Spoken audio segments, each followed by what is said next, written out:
Ayan, malaki na rin sila. Yan po ang aming okra.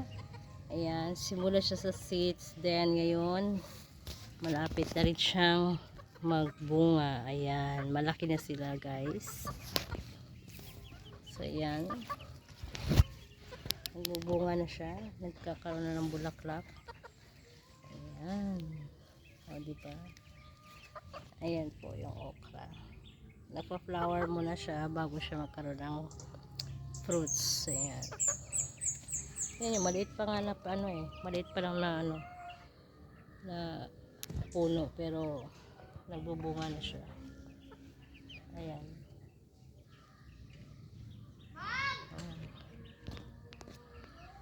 So nakahilera dito yung mga okra.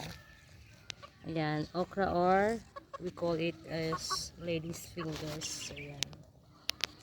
So nandito naman sa kabila may okra din siya. Ayan, may mga florets na siya.